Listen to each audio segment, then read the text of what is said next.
Hello mga kablagag! Ayan, samahan nyo nga kami sa aming pag-midnight snack sa 7-Eleven. Opo, sa 7-Eleven, madalas po kami mag-midnight snack dyan. At ayan, natutulog na nga pala yan si Har at ginising ko nga lang. Nakaidlip na rin ako dyan, naglinis ang katawan. Ayan, antok-antok pa nga siya.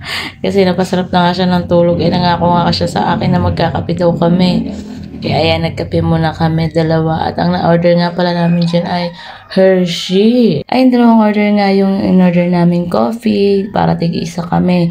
At ayan o, madalas nga kami dito mag-midnight snack ni Hal. Kasi gabi lang ang time namin, gabi lang kami nagkakaroon ng bonding. Kasi nga po may mga bata po kami inaalagaan at kapag tulog na nga po sila sa gabi, eh dun lang kami nagkakaroon ng bonding. At ayan, magbabayad na nga si Hal ng coffee. Tapos ako naman eto, video habang naghahanap ng mauupuan. At eto nga nasipatan ko nga si kuya mo na nakasilip sa aking pagbi-video. Ayan, may pasimpleng ngiti pa siya, di ba? Huli ka. Tapos ayan si kuya, nakita niya na nagbi-video din ako, ay nagtakip siya ng mukha. At tada, ayan, nakahanap na nga po kami ng mauupuan. At ayan, umpisahan na natin ang pagkakape.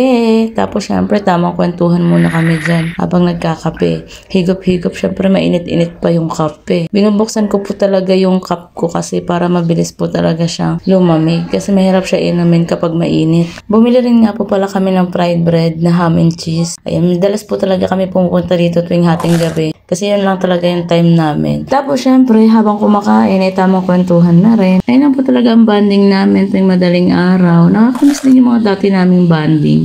Nakakamiss naman po talaga yung mga dati naming bonding. Kakaiba po kasi talaga. Share ko nga pala yung tinapay na nabili namin yung isa malaki pero same price lang po sila. Wala lang, share ko lang. Ayan, kain tayo mga kablagag. Tapos ayan, tamang kwentuhan na kami dyan habang ngumunguya. At nakatitig kami dun sa labas. Kasi ang tapat po nan ay takoyaki. May store po ng takoyaki dyan. At ayan, pinag-iisipan na nga namin sa susunod dun kami ulit kakain. So may takoyaki naman. Tapos ayan, samahan niyo muna kami sa banding namin habang nagkukwentuhan mga kablagag.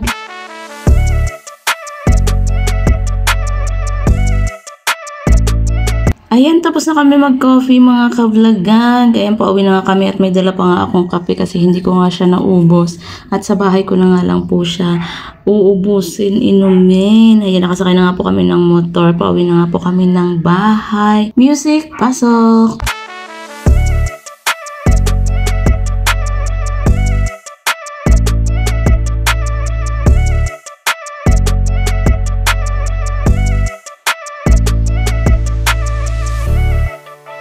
Maraming salamat sa panonood mga kablagag.